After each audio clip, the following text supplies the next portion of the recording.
Hey everyone, this is Rob. I'm Michelle. And welcome to Bunebape, your weekly podcast on everything you need to know about old school RuneScape.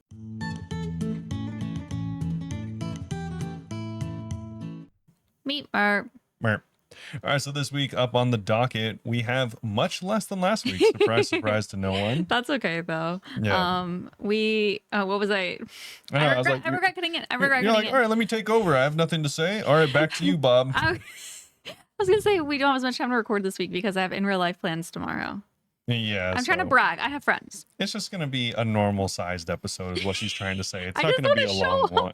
I have plans. Yeah. I never have plans, so this is like cool for me. Yeah, it's totally not AI. She's just... I really do. Oh, it sounds fake. I Yeah, really do. It's okay. And my one friend, he's not sick. He's super gonna show up. Yeah, it's fine. Okay. For all the other people that totally have friends as well, this week is a light week, like Michelle just mentioned. Honestly, I don't think either of us have a ton to go over. Do you have updates for this week? What's been going on with you? I have a couple, but you didn't say the docket. I know. I was just making sure, Yeah, I have a because couple. we already cut in. Like the flow's totally ruined for this episode. We should just delete the podcast. Okay. At this point. Anyways, For so we for will any have butt shitters listening right now. Is that what they said? I don't know. Someone commented on YouTube trying to insult us, but they're like, I can't watch this butt shitter content. True. So shout out. That should be what the Bunebape listeners are called, is the butt shitters. Yeah, this is not going well. This Continue the docket. Yeah, so this docket anyways, we're gonna talk to you about apparently that, and then we'll be going over some updates. There's actually this is actually some for real stuff that they're updating. It's a small one, but could be literally game changing for so many people. It's been needed for a significant amount of time, in my opinion. So we're going to be talking about additional worlds, additional realms if you're a World of Warcraft player. So they haven't added new worlds, especially worlds in different regions, since literally forever. Yeah. So there's a lot of talks around that with all the new players and stuff. So we're going to go over that. We have some news there, a few different types of news actually. And then we actually have this week's update, which is a lighter one, like I said, just because it's coming off the back of the Varlamore Part 3 stuff. So we are going to be talking about just some of the fixes, some of the bugs and stuff that people noticed. And and I guess a few achievements there as well. Yeah. And then we'll get to the Q&A. As always, we really do appreciate the Q&A, even though we might be jumping around here and there because, we're out of flow for some reason. Out of sorts. We will remember to do our Q&A. If you want to participate, ask us any questions about RuneScape, other games, or in real life stuff, feel free to go to Bunebape at discord.gg/Bunebape. Bunebape.com is where we have merch. If you happen to look up Bunebape.com. Yeah, and if you want to support us in other ways, every episode podcast, I guess, kind of from here on out, is supported and sponsored more or less by our members over on Patreon. So we have a second one, by the way. Is Kurt. Shout out Kurt. Thank you. Yeah, shout out Kurt. So cool. I don't know how to tell if there's, I don't know. It's fine. We have two now. I'm really excited about. Kurt, if you are in our Discord, please let us know so I could give you the badge. I'm trying to auto connect Discord and Patreon so you'll just automatically get the badge, but it is not working for some reason. I'm going to try again later this weekend. Yeah, it's kind of funny because we aren't going, it's not connected to the tier that they're supporting us on. A shout out every single episode. We just are excited that people are actually doing it at all, so we are shouting them out. We're like, we're gonna shout you out once, but I feel like every week we've mentioned Harger, oh my god. Yeah, shout out Harger. Shout out Kurt. Yeah, and then there's also someone that did it for free too. You know what? Let's see, what was their name? Benjamin, shout out. Thank you. Shout out, Ben. You don't get any benefits for being free, but you took the time to go to it and join, so that was really nice of you. Thank you. Yeah, there you go. So anyway, shout out to them, and yeah, it does help support the podcast so we can get mics and green screens and stuff like that, so it kind of just helps. Yeah, it just feels really exciting. And of course, if you don't support us, that's totally fine. Just go away. Yeah, you can go check out any of our socials and support us there just by visiting them, which we will have listed down below or at the end of the pod. But before we get into this week's stuff, this week's update, super exciting stuff. Michelle, how's it going? It's going well. So I think the reason I'm all over the place personally, usually... It's because you max your account finally. Why would I max my account? That's insane. True. And then I'd get the max cape and lose it to sailing? Yeah, that's Be cringe. for real. No. Yeah. Anyway, the reason I think that I'm out of sorts is because usually during the week we have a little routine. We get home, we watch an episode of One Piece, we'll eat dinner, and then we like record, play games, whatever, stream. Today we watched 3 episodes of One Piece. Needless to say, I was crying. They So were you know sad what? You episodes. know what? I needed a little goofy goober time. Yeah, I needed to like yak it up and laugh. yak it up. Is that the thing? Yeah, you just hang out with yaks and start Yeah. laughing. We used to always say at the gym, like, you know, getting jacked, we would always say getting yacked. Yeah, the laughing Yeah. one is yuck. Oh Yucking my it up. gosh. Not even close. I had to yak it up. Yeah, I was like, what are you talking about? Anyway, I was crying not 20 minutes ago, so Yeah, it's for anyone okay. that's watched One Piece, these are the bridge episodes after the Marineford arc. If you know, you know. If you know, you know. Yeah. What else? Then you max your account. No, I didn't max my account. Don't be ridiculous. Yeah, you're never gonna do that. No, I don't want to show off, but I do have in real life plans. Ooh. Yeah, she's gonna go hang out with her friends at an AI bar because they're AI. Stop. I have friends.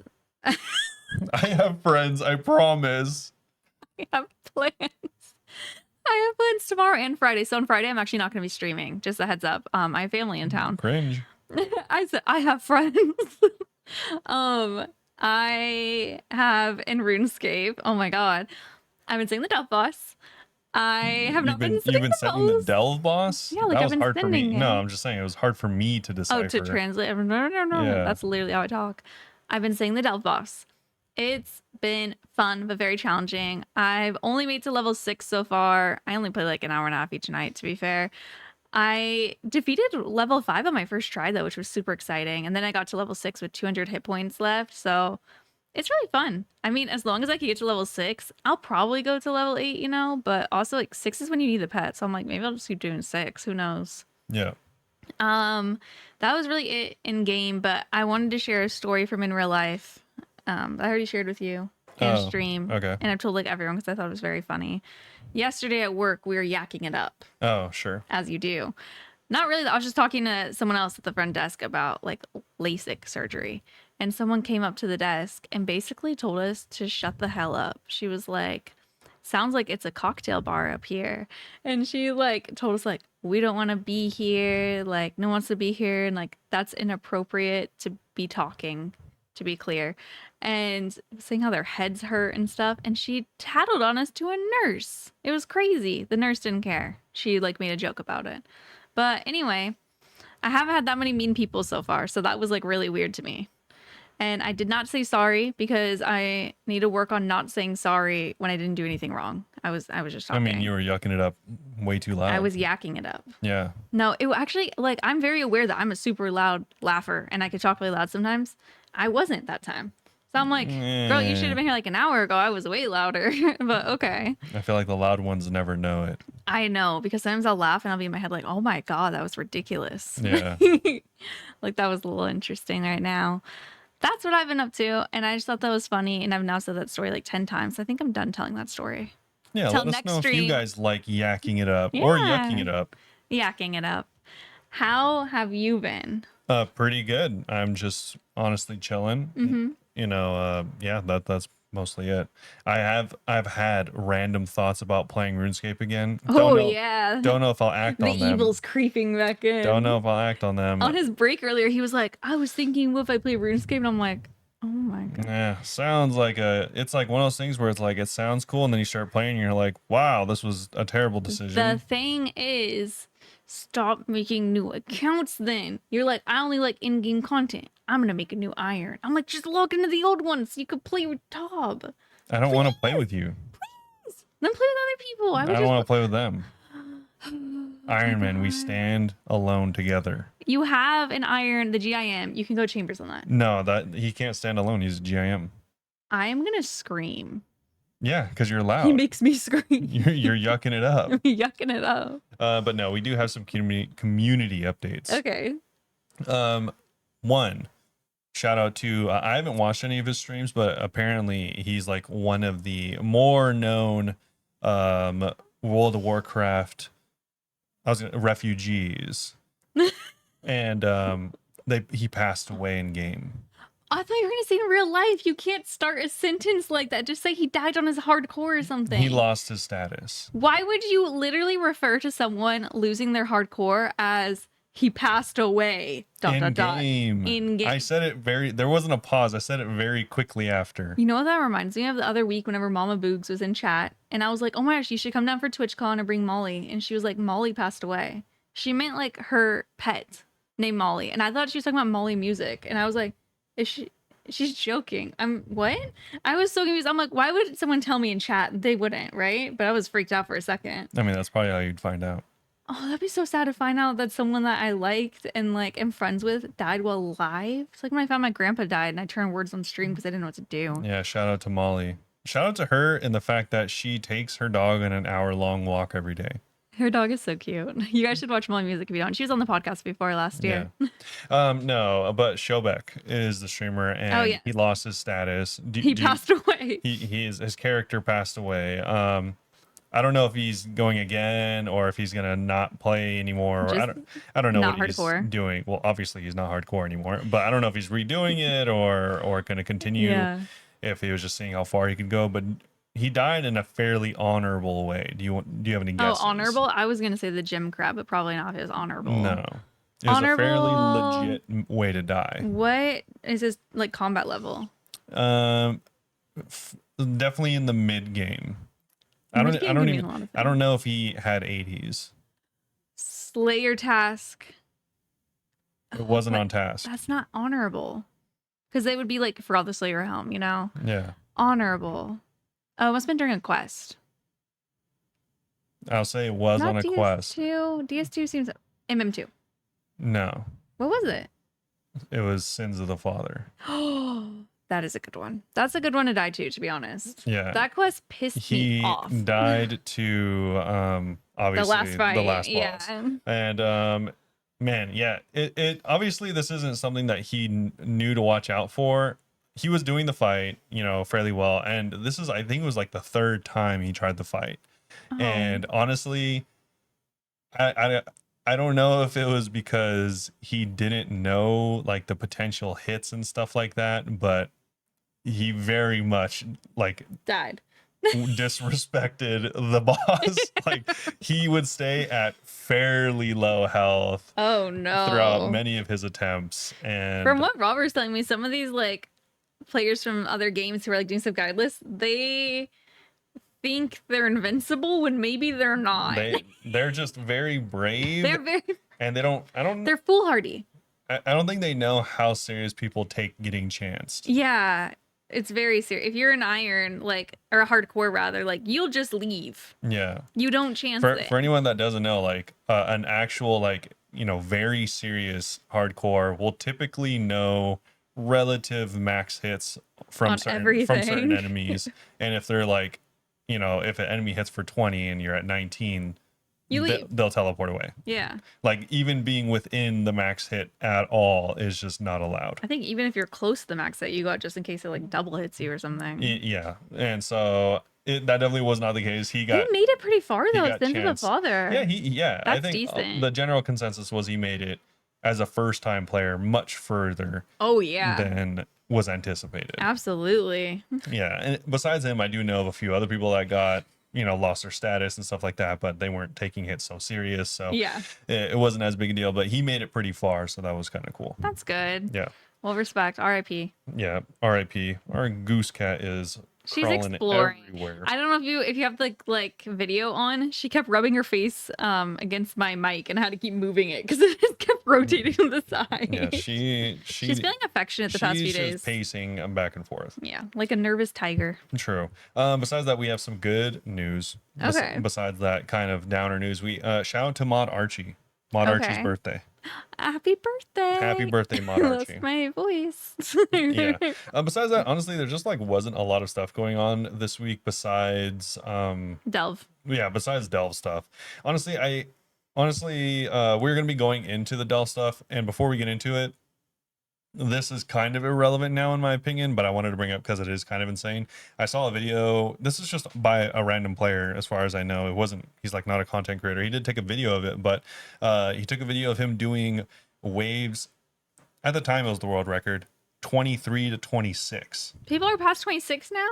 He got up to 26, was attempting 27, and then just like his goal wasn't even to get the loot. He died on 27, like just in an attempt Just to wanted get, to have a world record. yeah, just in an attempt to get as far as he possibly could. What's the world record now? I have no idea. At the time, it was the world record. I thought it was like 22, so I'm behind. Yeah, and the thing is, since then, the techniques used have been nerfed, and also since then, there is like additional nerfs this week. Oh, okay. Or at least changes this week. Yeah. So it's like I kind of feel like they should reset the world record for this boss. Well, they never do. They always keep like the weird bugged version. Well, they do sometimes, like the stuff for agility, they reset. Sepulcher, yeah. Yeah.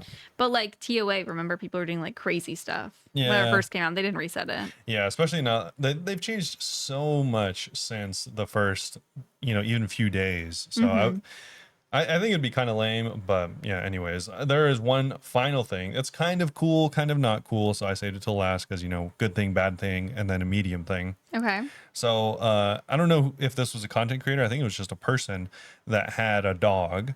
Like dogs. It was a beautiful Labrador, I think. Oh, I heard of this. This was a Labrador with broccoli in its mouth. Is that what this is about? Someone posted in our Discord earlier and I didn't click it because I was at work. Yep, he's got a whole broccoli in his mouth. Oh. Looking like a really good dog. And they put him in game. He was immortalized in the game. Oh, cute. Yeah. Is the dog dead? The dog did pass. God damn it. That's why it's, bittersweet. His dog's name was Ziggy, I think it was. What a cute little dog. Oh, that's super cute. Yeah, he's in the game and he has a broccoli in his mouth. I love that. Oh, that would be so nice. Whenever Moose and Goose pass, then you put 2 little tigers in the game. They're little tigers.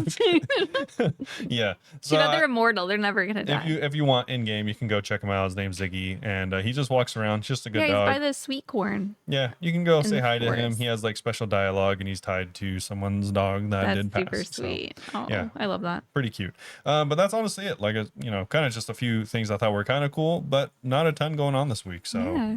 It's funny because the first vlog that we're gonna go over is so short and tiny, but it's so impactful. It is. I'm so excited.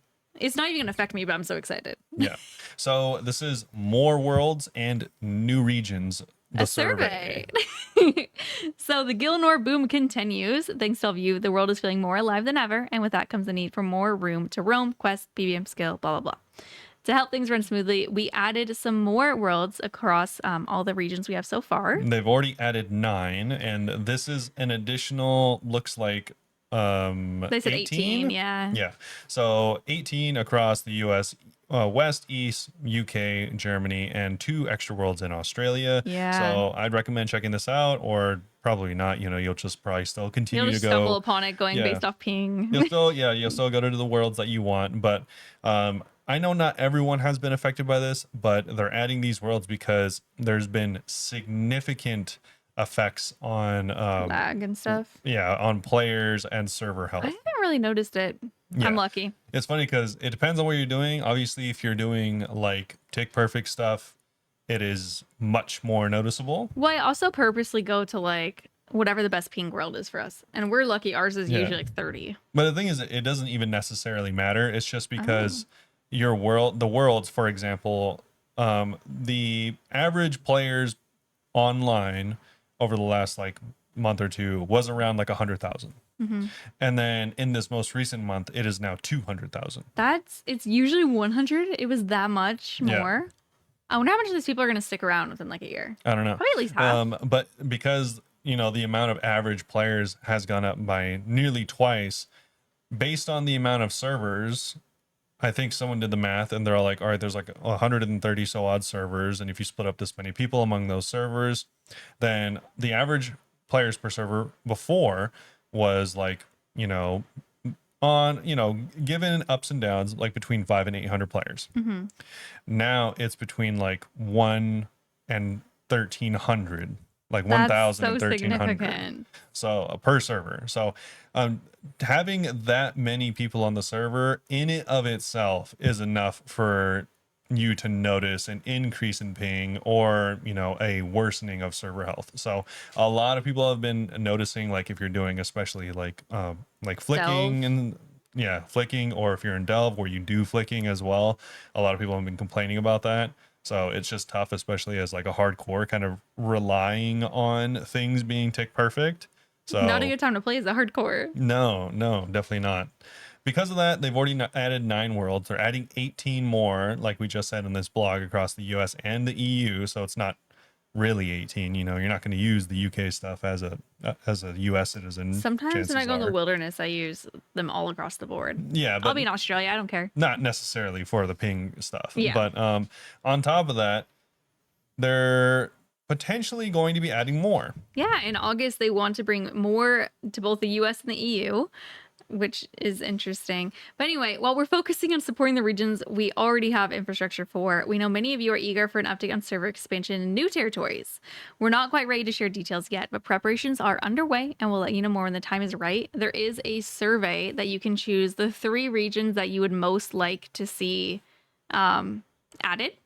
The options, up to 3 again, are Central America, Middle East, Africa, South Asia, East Asia, Southeast Asia, South America, and other that you could put there. Yeah. I think, at least from my experience with the World of Warcraft community, a significant amount of players, like the 3 main regions, kind of like a lot of other regions, is US, Western EU, and then kind of like not all of South America. It's primarily Brazil and Argentina. I feel like South America is probably more than Australia. Oh yeah, significantly. So based on just people I know and who would benefit, I voted for what was it?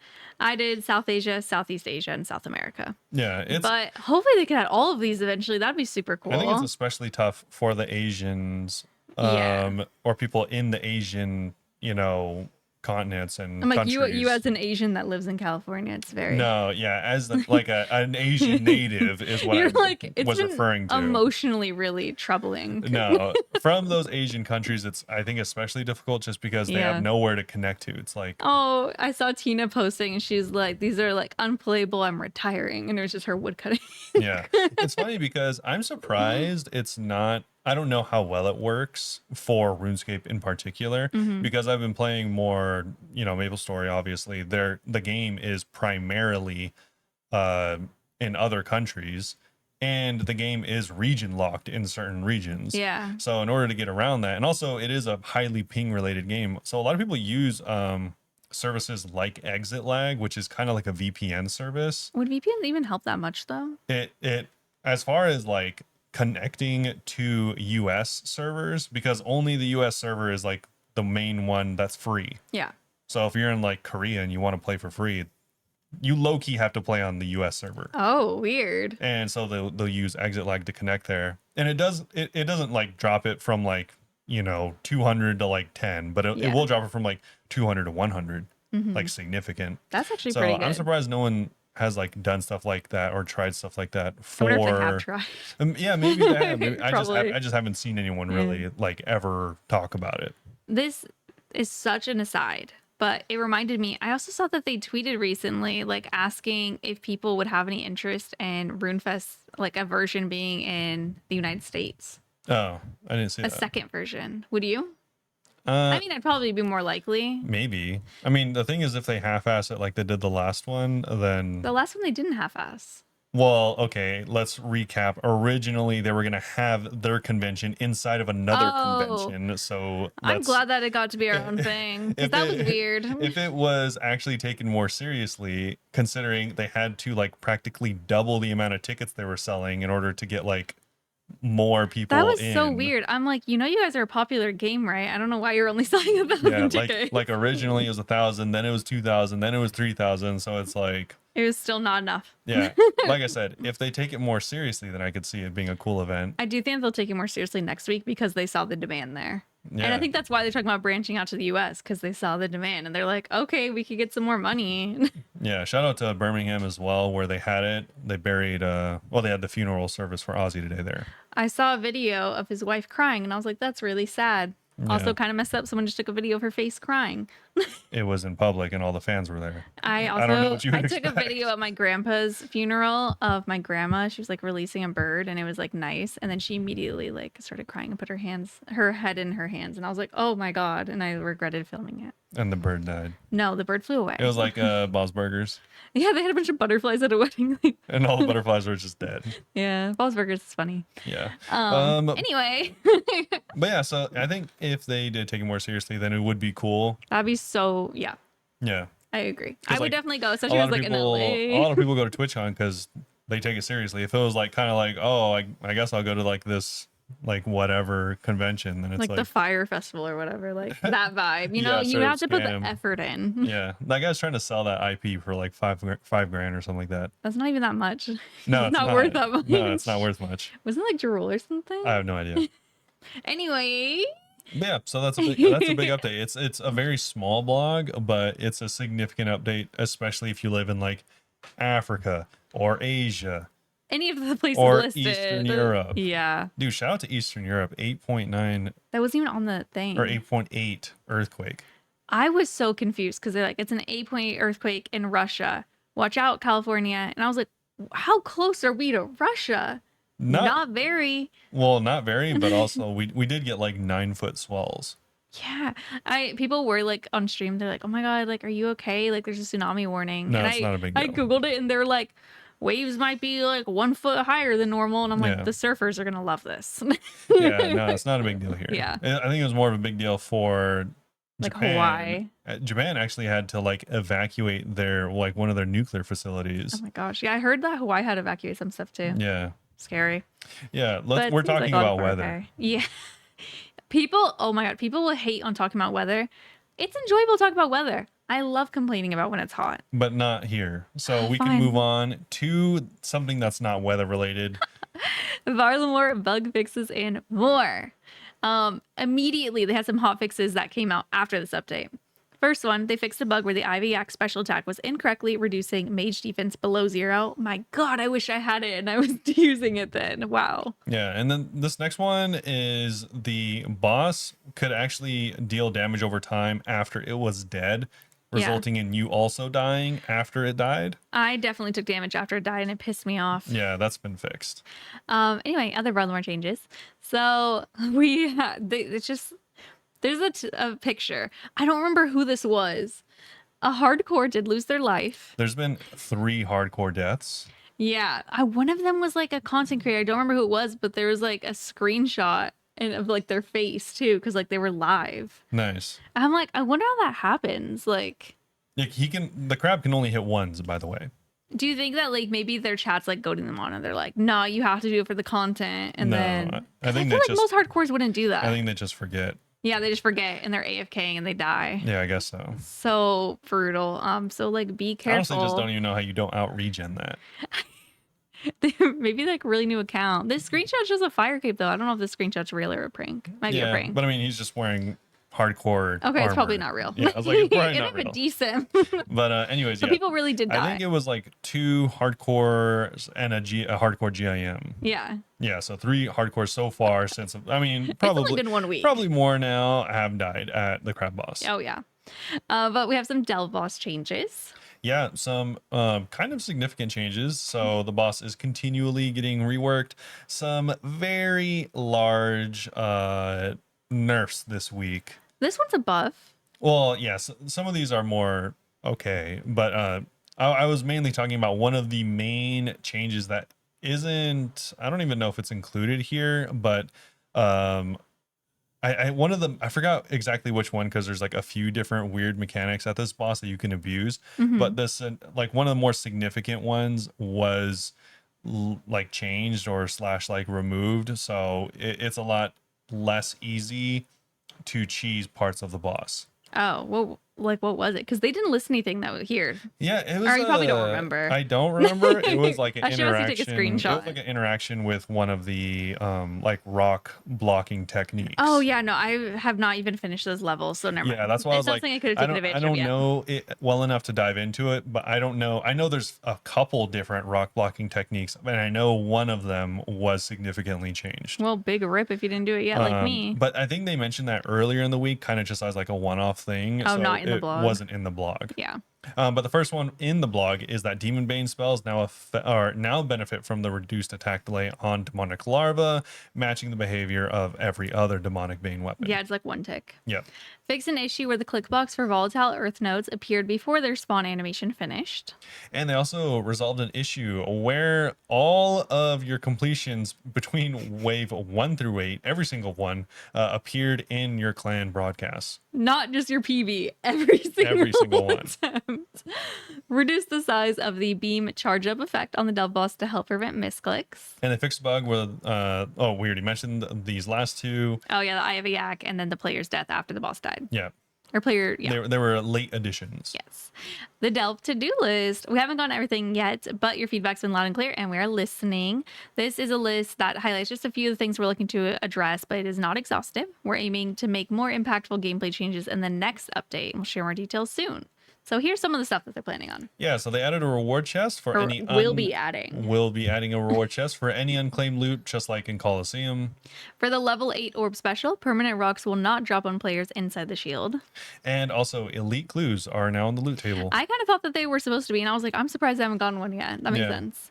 We're improving the Delve boss's click boxes to reduce accidental misclicks during the fight. Literally died to that yesterday. Yeah, I was about to say, I've seen people run through the boss. I sure have.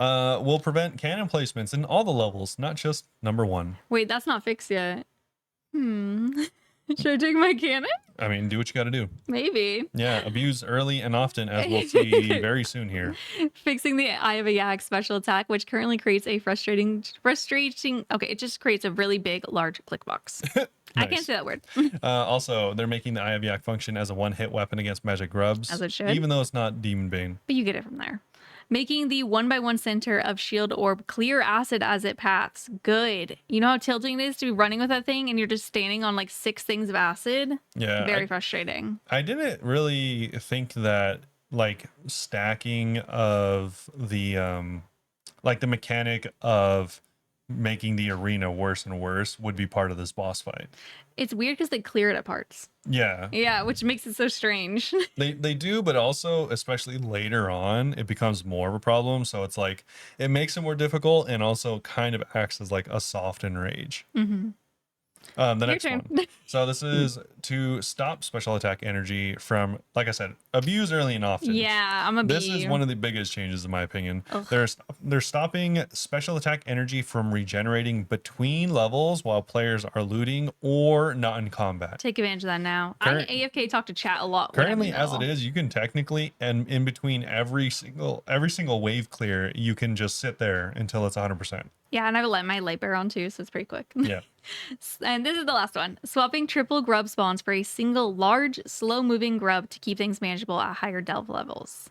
When they say it's larger, I wonder if they mean like it's going to require multiple hits or what. Yeah, probably. I don't know. Kind of interesting. Yeah. But those are the future plans. Yep, that's it. For that, now we have some more Varlamore tweaks and fixes. There is a picture saying send trunk plea, and it's like a tree missing the trunk. Can I just tell you, I was staring at this for a minute before I realized, like, it's just missing directly in the middle. There's a top of the tree. The angle of this picture, I thought the top of the tree was part of an island behind it. No, that's what I thought too. Yeah. It's just a tree that has literally just like inches in the middle just vanished. This picture doesn't do it justice though. No, it doesn't. But anyways, there's some fixes here.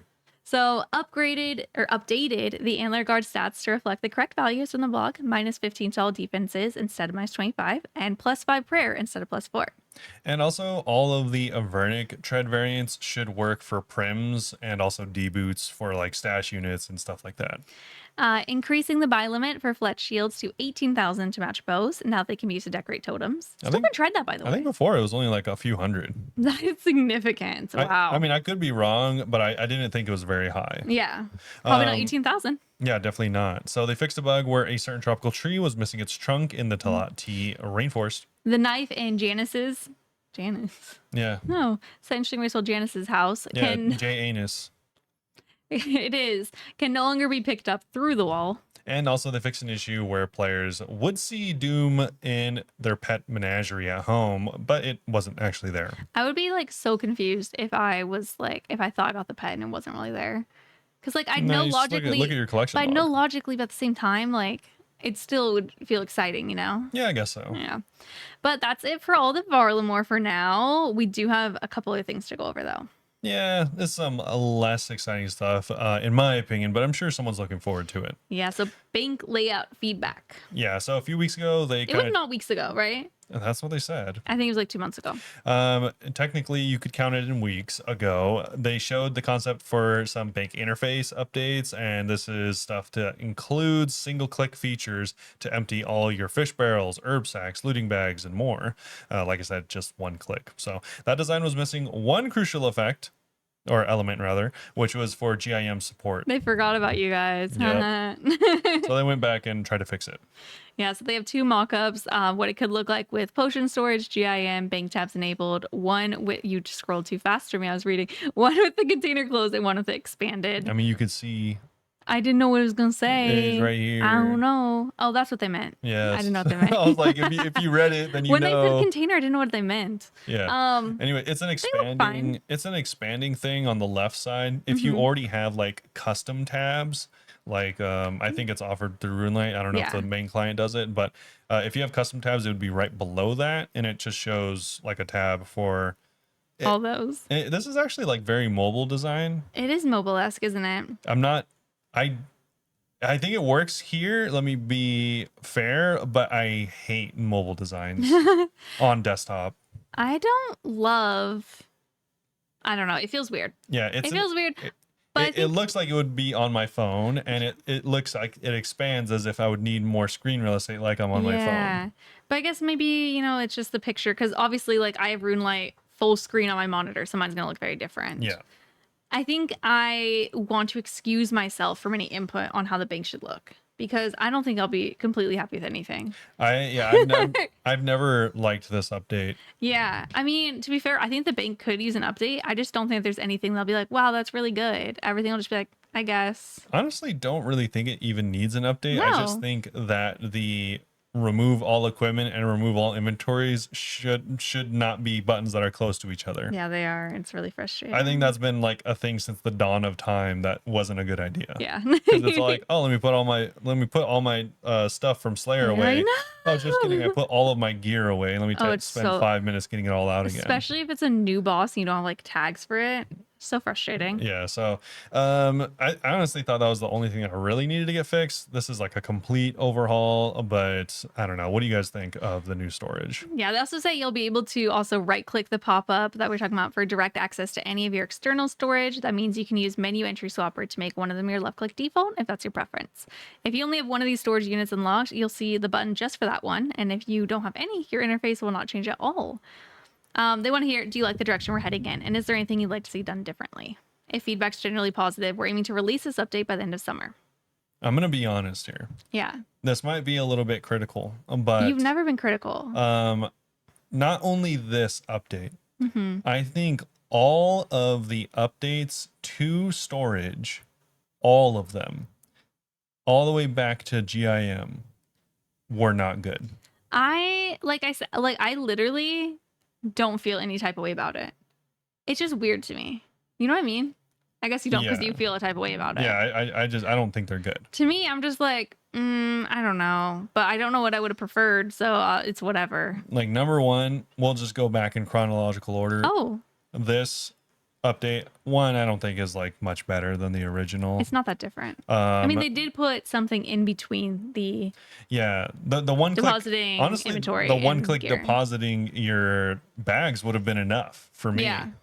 Like that would have been all the update I needed. But and then going back one more, we're looking at the potion storage. The potion storage was always weird to me. Disastrous. I wouldn't use it even now if I was playing. I know still. a lot of people that like it.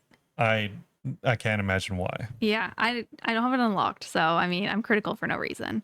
But I have I already have a tab for it, so I just don't know why I'd put it in there, Yeah. to be honest. And then finally we have the GIM storage, the storage that Delete all GIMs. multiple people can't access at the same time and has on multiple occasions duped or deleted items. That's crazy. Even now. So crazy. So I don't think any of the storage stuff has been I'm not being super critical of it. Like, it's not the worst thing I've ever seen, but I don't think any of them have been home runs for sure. Yeah. We'll Like, see. I would just choose to not have them if I could. So if you have some splendid ideas, please let them know. I'm open to seeing some other ideas too. Yeah. Maybe something will make me be like, wow, holy moly. Holy moly indeed. All right, moving on to merch. Speaking of holy moly, we have yet again, I have to mention the RuneScape metal collab with Mod Ash on the random. violin. Yeah, so there is a music video for it. You know, I haven't seen the music video for it yet. It looks really It's cute, the pretty legit. thumbnail. Yeah. They like do video game models of them. Oh, cute. So this is out on all major digital music platforms. You can add to your playlist using links on the blog post. That's it for the merch. It's not even merch, to be honest. And then most importantly, we have other changes. The only thing that really mattered. So they restored a single pixel in the rigger icon to bring back a glint in the eye.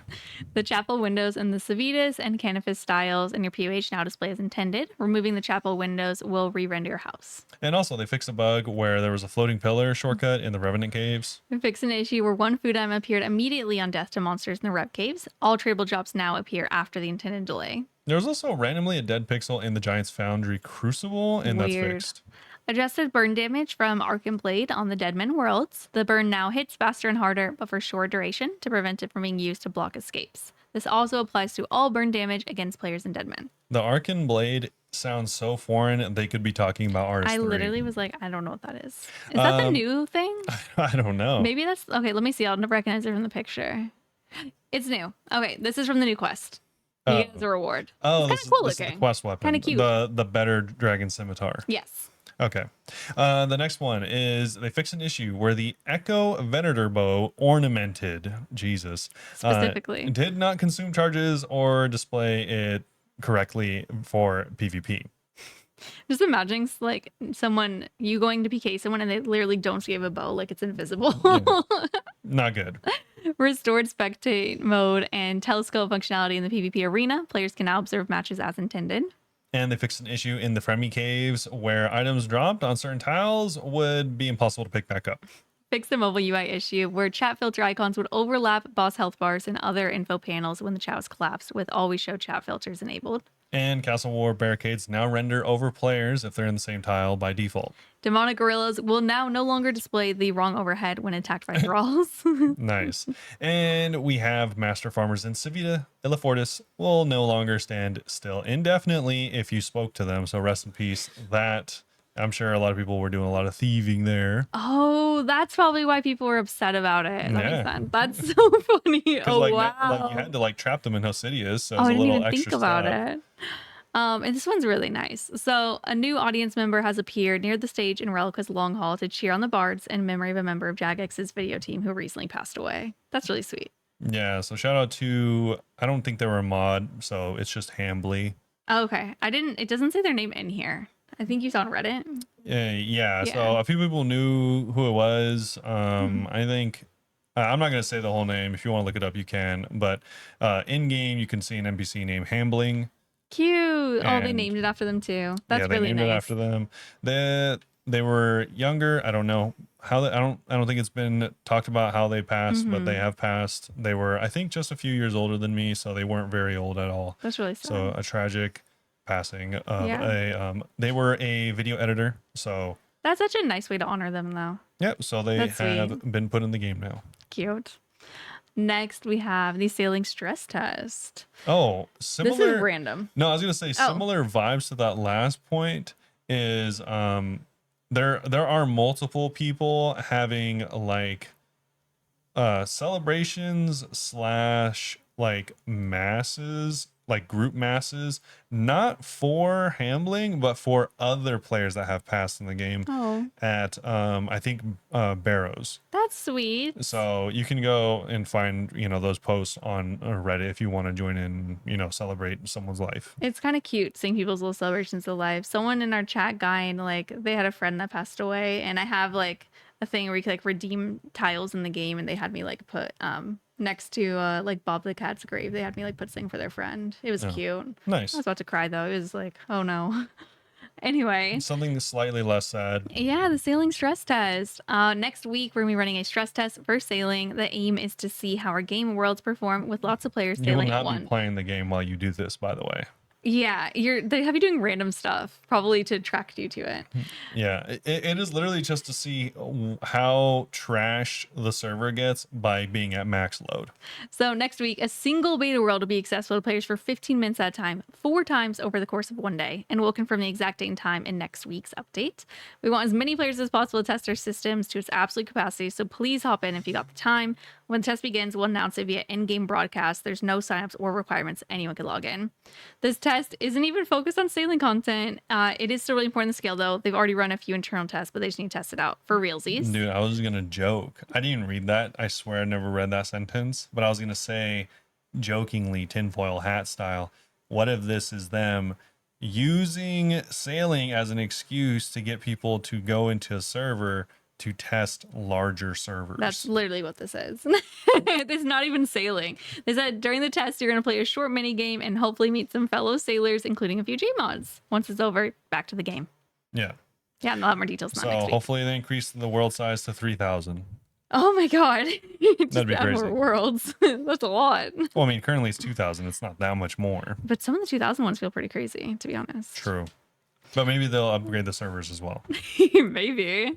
All right, and we are back. It is the next day, kind of an Hello. abrupt start, I'm sure, in post, but we were going to jump into Q&A like we normally do, and then Jagex decided to release a ginormous blog. Yeah. So, yeah. And it's late, so. yeah, so we have that. Before we get into all that, though, we do have a couple, I have a couple updates. I was like, I don't have any I was updates. like, I don't think you do. I hung out with people in real life. It's funny because it's, the next day for us, but the same day for you guys. I already have another update on Shobek's second hardcore Ironman. Oh, okay. Has also passed away. Stop saying passed away. He died to a guard near Drainer Village. That's less cool than Very, the other very death. low level. You know why? He's probably getting frustrated and just wants to hurry it along now. I think so. Yeah, I would feel the same way, to be honest. And yeah, I think it's kind of like what I was saying is like, it's kind of like newer players don't give like hardcore enough respect. Like you have to like really pay You have to attention. be very committed if you're going to be a hardcore. Yeah, like if you want to That's make why it I'm not a far, hardcore. if you want to make it far, I think that's why so many people were surprised on his first run, and I think maybe he's trying to go a little too fast on the second run. Yeah. Besides that, though, another huge update. We've Okay. talked about this a couple times. Marnie, shout out to Marnie. Mod Barney? No, Marnie the player, #1 collection logger in the game, Oh. finally has acquired the stale baguette.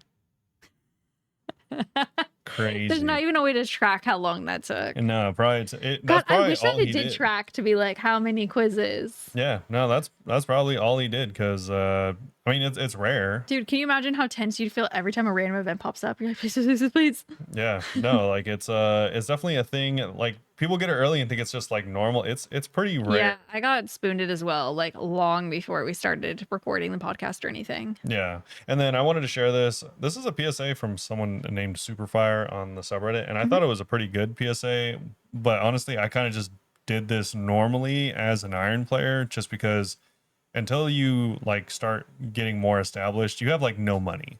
Yeah. So dying is like kind of expensive. Mm-hmm. So naturally, I just kind of optimized things to suit my deaths as best I could. And I Okay. think this is kind of a dark hidden technique that not a lot of people do because What's the dark hidden technique? most people are normal players. So they're like, oh, I just die. I'll sell like something I'm Yeah. not using. I'll take that. Yeah, it's not a big deal. But because Mocha is so punishing so quickly, it seems a lot of people are like really quickly finding the 500k every death, or even 2 or 300k every death, pretty expensive pretty fast, Mm-hmm. because you can, I mean, in just a few minutes you can die like a few times. Definitely, I have. Yeah, so because of that, they did a PSA and they're talking about ways to decrease the amount of money you're spending there. Oh, changing the value of your gear. Yes. That's why I'm wearing, well, I'd be wearing Void anyway, but that's a benefit of me wearing Void. Yeah. So there's a few techniques in that thread that I'd recommend checking out if you feel like you're spending too much money there and you're like dying a lot and not. And I know a lot of people go there and lose money, like actively. Yeah, I'm probably losing money, not necessarily because I'm dying, but because I keep telling out without my loot, because Yeah. I'd rather do that than die. To be fair, that boss doesn't actually give that much like valuable loot outside of its uniques. So Anything would be better than the nothing to cover Yeah. all the brews and restores yeah, and food. it's an expensive boss. So unless you are actively not dying and or getting uniques, you'll probably lose money there. So there's a few ways, but like a few easy ways is one, you can use other scepters that'll cast the things you want to do.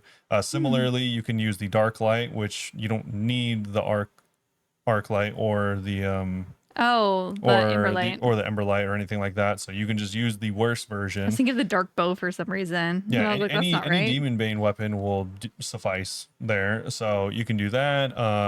Obviously, like you said, void and stuff like that. You That helps can a lot. use the crystal halberd for specs.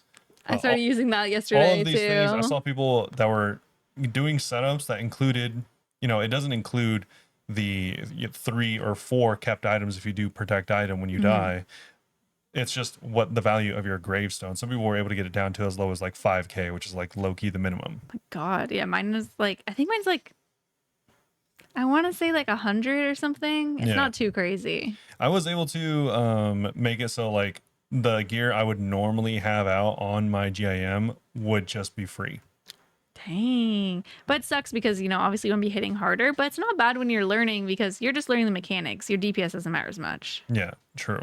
But yeah, I just thought I'd mention that because I'm sure a lot of people are trying Mocha and stuff like that. So you That's might a as good well, little tip. if you are running out of millions, like I know a lot of people are, then maybe try that. Besides that though, like I said, we do have a gigantic Oh, yeah. sailing blog. We were This not is expecting a all- sailing blog. All about sailing. Randomly, they just threw out a blog detailing a lot of the stuff. I think I don't know about the majority. I'm just going to speak for myself. I was like wanting to see this more than most other parts of sailing. It seems like it's like filling in all the missing parts of sailing as a skill when it first comes out. Yeah, much more fleshed out information. There we go. Fleshed out. They also kind of quell one of my bigger fears that this skill would have been kind of like secluded or siloed from the other skills, and that like for instance, we've talked about this before for like crafting. In order to do crafting properly, there's a bit of crafting, there's a bit of mining, there's a bit of smithing, there's a bit of like even slayer, you could say. Yeah. So there's a lot of aspects that go into just crafting, whereas I could easily have seen sailing just being sailing. Yes. Just doing sailing for the sake of sailing. So it was nice because they go through a bunch of the stuff here that we're going to get into, and it kind of seems like this is highly incorporated to many different skills. Yes, thankfully. So I feel like, yeah, it makes it feel more real. Yeah. Anyway, so they say before we set sail, it's not just a new skill, it's a new way to explore the world of OS. Just like how Varlamore brought new quests and skilling activities, the islands and oceans will allow you to explore sailing, and they're packed with a bunch of new content. Previous skills come hand in hand with resources required to support their unique gameplay. We strive to make sailing feel authentically old school by leaning into the same kind of progression and adding new thematic resources. This is all suffice to say that you will see things familiar like nails, planks, and other things like that. But they do go on to say that you're not going to be using things like, for instance, underused things like Arctic pine and redwood logs. That's because they wanted to keep sailing fairly accurate thematically. I did think this is kind of goofy because they're like, we want to keep it accurate. So while you're going past all the dragons, you'll not be using Arctic pine or redwood, as those are softwoods. Yeah. It is silly. It does make sense, and I support this. But it is so funny, like in fantasy games, to be like, we want to keep it realistic. It's Yeah. like there's literal They dragons. wanted to keep an element of realism, and those two woods I just mentioned are softer woods, which wouldn't make sense for large, sturdy boats. So to fill in the gaps, they're adding a ton of new things Yes. for many different skills. So there's going to be an introduction of dozens of ways to level old skills as well as the new skill. Yeah. So many of the materials mentioned in the blog are going to be introduced as a core part of the new skill for which you already voted, but it's up to you. The community, this is obviously a blog, so feel free to vote on everything that we're about to go over. We're not going to go question by question. We're just going to tell you what's up, and then these are the things you're going to vote on. Yes. And just as a heads up, I did not read this entire blog because I was at work. Because she's a slacker. No, Tuesdays and Thursdays are actually surprisingly busy. So you didn't yap it up for an hour.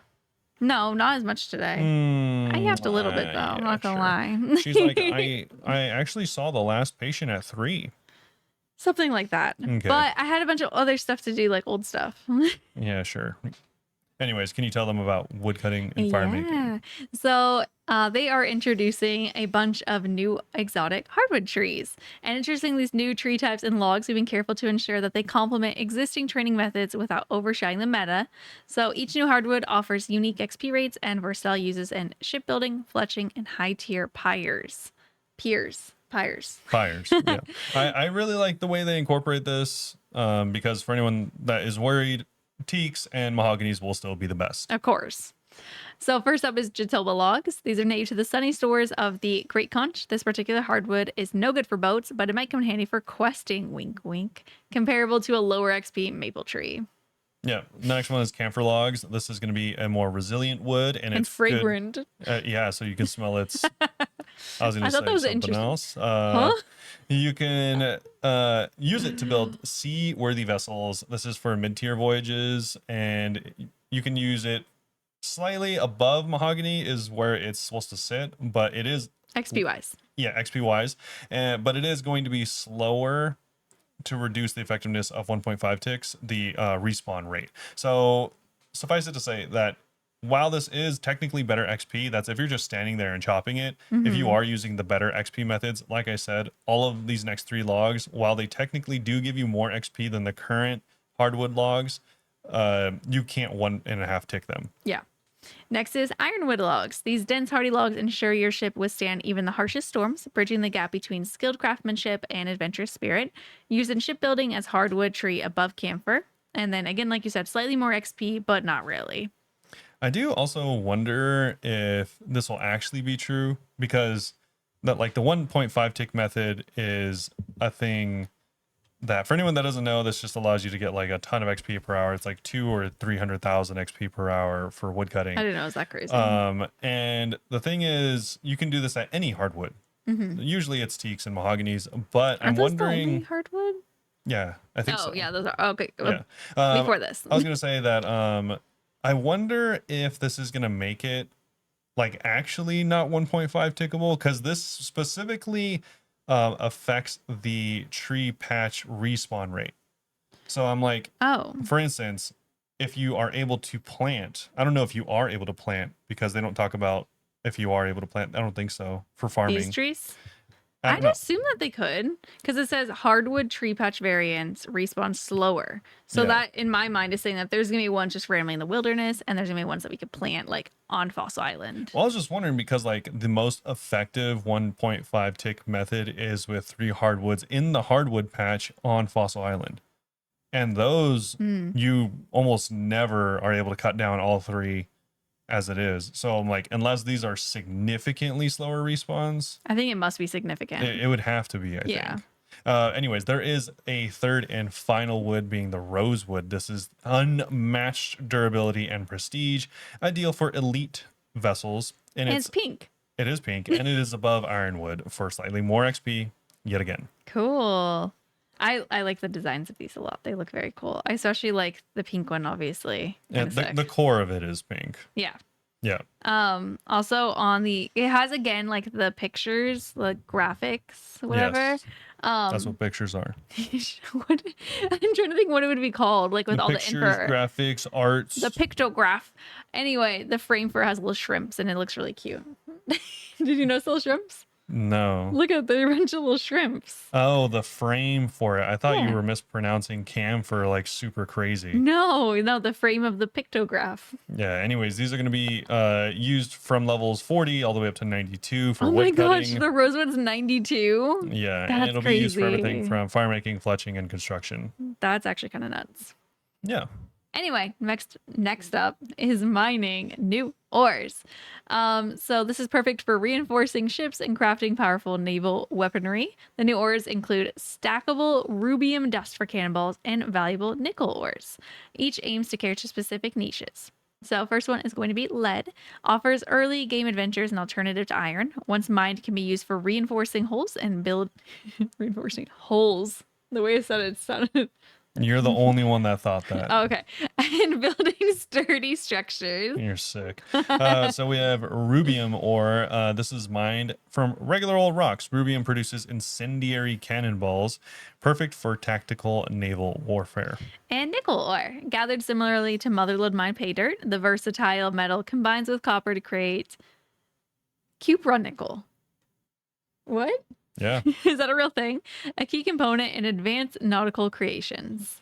No, I don't think this is a real That thing. literally sounds like, like when people making a dessert and they just combine a bunch of words. Yeah, true. Probably Yeah, that's is. the vibe. Anyways, That's kinda these cool. three different mining methods are actually or like they're already in the game technically, so you'll get them from places that are already in the game. Oh.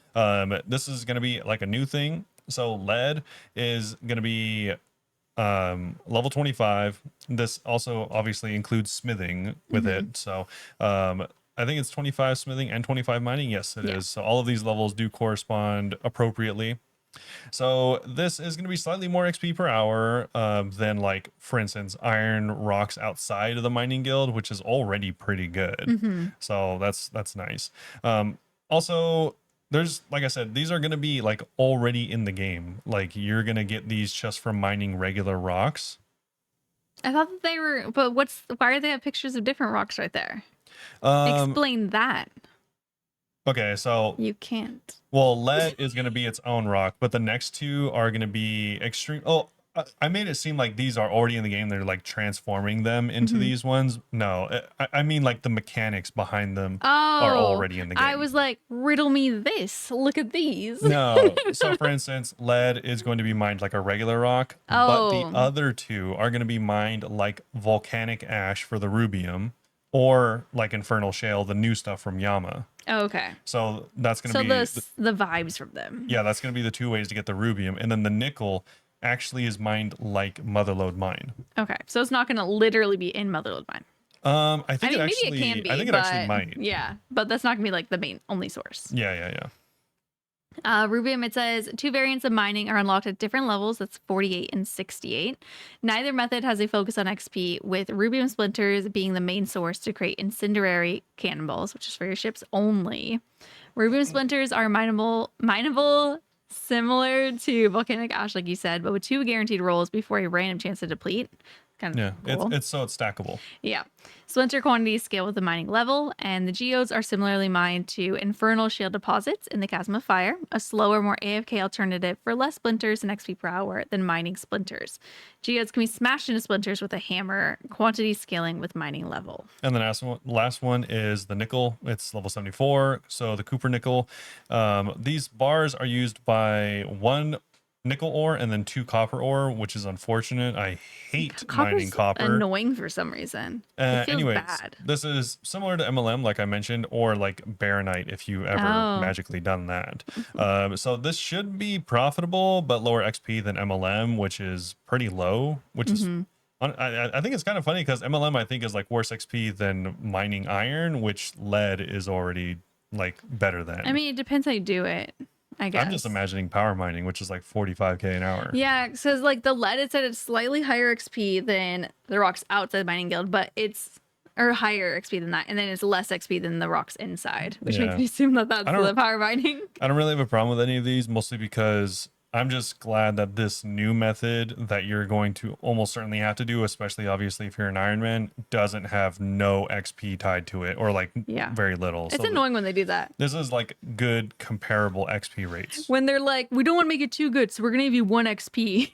I'm like, You could make it a little bit better. This next one is all going to be about fishing. So there's two Yay. different types of fishing: lantern fishing and deep sea trawling. Lantern fishing sounds cool. This is going to go from level 52 all the way up to 91. Oh, And don't get too excited, but you might be able to get too excited because this is pretty exciting.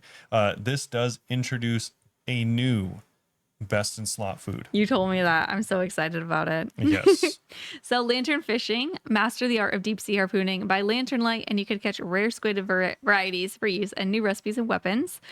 So, the types are the sword tip squid, level 52 fishing. You can make it squid paste and fish cutoffs, as well as a squid beak with this. This is a new harpoon fishing spot similar to tuna and swordfish. And if you're below 610 fishing, you'll only obtain sword tip squid. And the other squid that you can get. Yeah, this is the jumbo squid, and they both yield the same products. So I'm guessing that it just varies in quantity. So yeah, I think you're just gonna whatever one that you're able to do, whether you're 52 or 69, you'll either do the sword tip or the jumbo, depending on what you want. It's similar to harpoons, how like harpoons can have the tuna and Yeah. the other fish in the same It spot. can be kind of annoying sometimes. You'll just switch between them. Yeah, and they also are done at harpoon spots. Okay. Next is deep sea trawling. We pulled deep sea trawling, an immersive new activity blending sailing and fishing to provide unique and rewarding gameplay experiences in our previous sailing blog. Unlike traditional fishing methods, deep sea trawling focuses on exploring vast ocean expanses to encounter large shoals teeming with exotic life. Yeah. This one is going to require you to actually have a few different levels, not just fishing. This This actually one's more like mid game. this is like a serious fishing technique. Yeah. So this reminds me of something I've never done, which is like the drift net fishing. Oh, I've done that before. Yeah. I'm not good at it. I So think you do it wrong. this does require high level sailing and construction. Higher So- than the rest. Well, the sailing is kind of high, just 84 for the highest. Yeah, 84, and then that's 73 construction. 73 construction for the highest. So you do need to have two decently, at least mid-game levels in sailing and construction to even begin this. And you're going to need to use different materials that you'll get as well. And this will just change the depth at which you can use it. So you'll either be doing this on the surface, the middle, or the deep ocean. Cool. And there's a few different kinds of fish you can get. Yeah, so starting out with giant krill, we also have haddock, yellowfin tuna, halibut, bluefin tuna, and marlin, which seems like it's going to be the new best in slot. No. Is that right? Which one's the new No, best in no, slot? no. I don't know what the best one is right now. I'm Oh, just wow. kidding. I don't know. I don't remember. They have some like No, it is bonuses marlin. too. Sorry. Yeah, it is, right? Yeah. Some of the food has bonuses. So haddock, which you can cook at 73, it overheals up to 10 hit points. Yellowfin, you get 79 cooking, restores 20% energy. Halibut, 83 cooking. Combo food like Karamwan, and it's more than Karamwan by like 5. Or do you have to do It's with 2. Karamwan? I thought Karamwan was like 15. No, Cromwell's 18. No, I always do it with the angler. I don't know. Yeah. Halibut, I read that already. Bluefin tuna, 87. It restores 5 prayer. What the heck? And some of these are used for Herbler too. So we're going to have a super fishing potion, extreme energy potion, and extended stamina potion. Yeah. That one's going to be nice. And I'm also not going to look it up. Halibut could be the exact same or 1000 better than Cromwell's. I just think it's 2 better. I forgot though. I don't know why. I feel like Chrome one's 5. And I also just don't feel like looking it up. I'm tired. Yeah, it's all good. But feel free to correct us. No big deal. And the fish though, it does require extremely high cooking to even be allowed to cook it. Oh, yeah. So I was saying some of them, marlin requires 93 cooking level, Yes. but it'll heal 24. So it's worth. Yeah, it does heal 24, which like I said is the new best in slot technically. Oh my God, if you could use that with the halibut, heal 44. Yeah. Oh, that's really good. Yeah, true. I like this. And also there are herb lore uses for some of these fish that we will be going over, just so you know. Like the overhealing one you can use for super fishing potions and stuff like that. So Yeah. these are just the cooking values of them. So that's pretty cool. Then we have Hunter, which surprise is It's crazy that they actually like incorporate like all the skills. Hunter is actually different than fishing. Cool. Who would have guessed? So if you're feeling a little crabby, this might be for you. That was my own joke. They didn't even say that. Yeah, it is all based on crabs. So you're going to place traps at set locations and bait them with some of the cutoffs that you got from the other stuff. After a set amount of time, the crabs will make a dash for the baited trap. Red and blue will move after 15 ticks, and there's a rainbow crab after 25. I want to see the rainbow crab. So with precise timing, you can achieve smooth cycles of setting, baiting, and harvesting, resulting in consistent hunter XP. It sounds very similar to salamanders. Yes. Yeah. But what's nice is you can actually start these really early on. So they actually might be a good leveling alternative, because before you get, whatever level, I think it's 54 for Chinchampas, there's not a really good way of leveling Hunter, in my opinion. I just remember hating leveling hunter at first. Yeah, because it's so random. They're like, go snare birds or something, and I'm like, what? Yeah, it's like there are a few ways that get you okay XP, but I didn't really like them too much until Chinchampas, which I think is around level 50 something. Red crabs sound like a really nice choice. Yeah, so red crabs start at level 21, blues at 48, and then rainbows at 77. Yeah. So pretty cool. Unfortunately, it doesn't say what we will be using these for. Yeah, it says that you're gonna get paste or you're gonna get meat. Yeah. It doesn't elaborate on what that means. Yeah, it says create specialized pastes useful in herb lore. But so, in like new potions?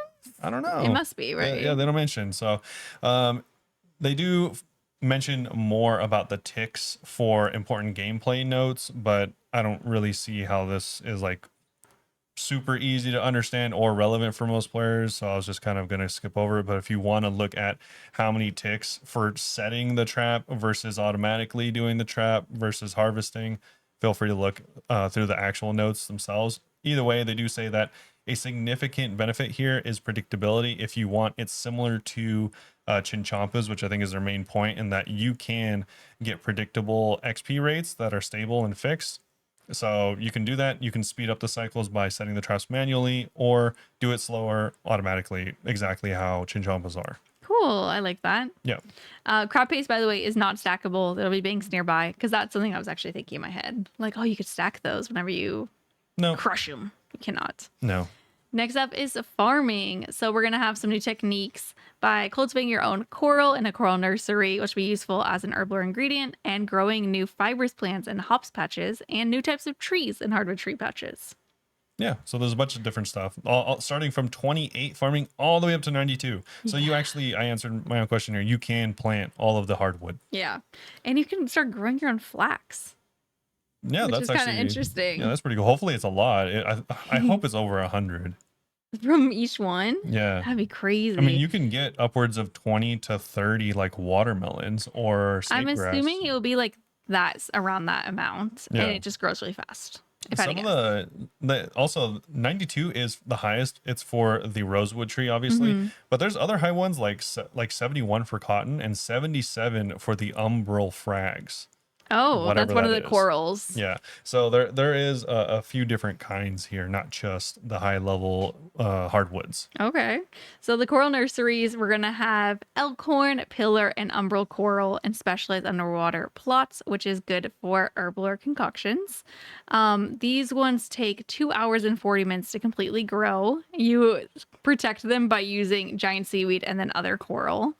And you get mature whatever version of that coral as a reward. Yeah, cool. They look pretty. I guess so. They have very simple designs. They're just like drawings, like very early drawings. They do look like pretty coral. like coral you'd see in like a coral reef or something. Yeah, and I love going to like low tide pools. True. So I like it. Yeah. They also are showing that you can get flaxseed, hemp seed, and cottonseed.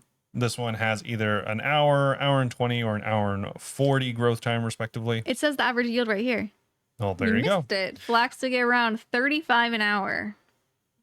Yeah, I guess technically per hour, but yeah, if you pay attention every hour. The average yield is 35, hemp is 25, and cotton is 15. Yeah. I hope it could be higher than that with like with the magic once you go with the secateurs and with the ultra compost, which do give you higher amounts. Definitely. Hopefully it's more. And then hardwood, we kind of already went over the levels for those, but those are wow, that is a really long time. That's like a whole week. Dude, something about hardwoods, they're like, what if we never let these grow? So they're going to take that 4 days? That is 4 days. 85 hours and 20 minutes or 96 hours to grow these trees. Yeah. Get your chrono seeds, plant them. It'll make everything faster growing. And it is an expensive protection. 8 dragon fruit for the That's rosewood. a lot, yeah. If honestly, for all the flippers out there, if you just start stacking dragon fruit right now, I guarantee you'll make at least 2 or 3x. I'm like, where can I get dragon fruit? Like if you start stacking it right now and just like, you know, save up. This is financial hacks with a few Bunebape. 10,000. White berries too, and curry leaves obviously, but Yeah. definitely the rosewood is probably going to be the most. Oh yeah. Next is crafting and fletching. So crafting, we're gonna have bolts of durable linen, canvas, and cotton to keep your sails in ship shape. Those are gonna come from flax, hemp, and cotton yarn that we could now make. Yeah.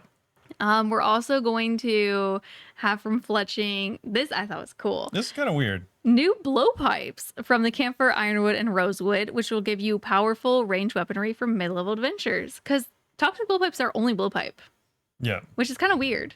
True. So I like this. I think it's kind of cool. Yeah, so this is supposed to bridge the gap. It's definitely not supposed to be as good as the toxic blowpipe, Absolutely obviously. not. But it doesn't have a special attack, doesn't have venom, but it's just an option for a quick attacking ranged weapon if you like are killing a bunch of low level enemies or just want to tag them with a longer range or something like that. That's so cool. So this is where you'll use the squid beak, for example, like we mentioned earlier. It does have a really low ranged attack of like 22 and 4 strength, so incredibly low. Like I said, probably not going to be killing high level enemies with this. Yeah, this is mid-level. But you can use eddy darts, which is, you know, pretty good amount of extra strength on top of that. Oh, you can't even use dragon. That's wild. You can't use dragon. You Interesting. can't even use rune. So Oh yeah. very, very I mid-level thought rune stuff. was before adamant for some reason. I don't know. I'm Sometimes. tripping. But yeah, Never. so that's an extra fletching thing. That's the only fletching thing, but that's kind of cool. Oh, the crafting, you're going to be able to use a spinning wheel to make yarn and then weave those into a loom, at the loom, into bolts of fabric, by the way. Yeah. Everyone's going to Stardew. Okay. Something else that might remind you of Stardew is herblore. It doesn't at all. There's no herblore in Stardew. Oh, Is there? you don't plant and get stuff, Not for herblore. and then you don't sell the reagents. I'm sure there's no That's farming. There's no one that makes any potions in that game. I don't remember. I I'm feel like tired. you're lying. I haven't played it, but I feel like there is.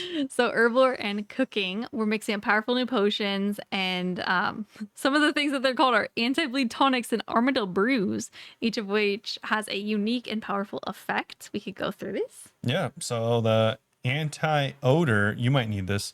A stackable salt that automatically is consumed to smoke a hunter trap when setting one up. Anti-bleed tonic. This is 56 herblore. Cures bleeding and heals 5 hit points, but does not prevent bleed from being reapplied. I don't even know what applies bleed. Vardorvis does. Oh, okay. There we go. I've experienced that. Yeah, never been there. We also get the super fishing potion boost by 6. It requires pillar coral and haddock eye. Extreme energy potion restores 40% run energy at 66. That's umbral coral and yellow tuna fin. And also we have a super hunter potion for a 6 hunter boost with pillar coral and crab paste. Extended stamina potion at 85. You need a stamina pot and marlin scales. 70% reduction in run energy depletion for 4 minutes. And each dose adds 2 charges to the ring of endurance and consumes 2 charges from the ring. Yeah, so it stays at 0. This is twice as good as a regular stamina. Yeah, so regular stamina, it's only 2 minutes, not 4. Yeah, and Crazy. we got a new God This brew. is actually really cool. So Yeah. the Armadillo Brew is 89, Umbral Coral, and Rainbow Crab Paste. This heals your hit points for 10% plus 2, and it raises your range level by 10% plus 4. That's pretty nice. It does, unfortunately, though, reduce all of your other combats by 10% plus 2. Yeah, but you probably don't need those if Yeah. you're doing range. Assuming you are at something like Armadillo, then you will probably use this. Yeah. Next up is the cooking. So we have red crabs at 21, which you get from crab hunting and heals for 8. Yeah, blue crabs at 48, which heals for 14. Sword tip squid at 56, which heals for 15. Giant krill, which reminds me of you, is Hey. 69 and it heals for 17. Jumbo squid is 71, heals for 18. Haddock is 73 and heals for 18 as well, but you can use this to overheal Oh yeah, I forgot about by that. up to 10 points. Rainbow crab is 77 cooking, 19 heal. Yeah, and this is the yellowfin tuna, 79 and 19 HP, but it does restore 20 energy as well. Halibut's 83 cooking, 20 hit points, but can also be used as a combo food, like we said, with instead of crumbs. And the bluefin tuna is 87 with 22 hit points and 5 prayer points. Marlin is 93 with 24 hit points. And they said no special effects, but this is the biggest single bite food in the game. Yeah. So confirmed. Yeah. And also, it's kind of interesting because we have this, and now we also have the stuff that Hunter from Varlamore introduced. Yeah. Oh, like the food that heals over time and stuff, the moonlight. So I was thinking Yeah. the moonlight antelope stuff. Yes. I was thinking, it'd be one, you could like get a giga dose of prayer because the antelope one is over time. Oh, I like never used them, to be honest. Yeah, the healing from it and the prayer from it, I think, I knew are the healing, over but I don't time. remember prayer. So I wonder if I think the prayer's over time. I don't really recall. I've never used it, but I wonder if you can like stack and just get like giga prayer in a single bite. Oh, That'd be cool. Or this kind of like brings up a few different like strategies now. Like potentially you're gonna get like you might want to combo into haddock because it can like overheal you. I don't know, because I mean, but then you can also do I was anglers. kind of thinking that too, or like comboing food with the bluefin tuna so you could get your prayer and health up. Yeah, or if you're running out of run energy and you're like an early game player, you could just use the yellowfin. I don't know. I'm excited about all these foods though. Yeah, a lot of different options. I'm kind of liking the food providing special effects thing. I don't know how other people feel about that though. Yeah, I like that there's other options besides Karam ones being like the only combo food in the game. Literally, oh my goodness. So that'll be cool having at least one more option. Next up is smithing and construction. So in case you're wondering, there's going to be new ammo types. Sorry, I totally skipped that part. The new ammo types are not available for the dwarf multi-cannon on land. They're keen to open up new PvM possibilities at sea, but we're responsibly maintaining the balance back on land. So we're going to have keel and hull parts, craft bronze to dragon tier parts, and add new planks to build stronger and more versatile ships.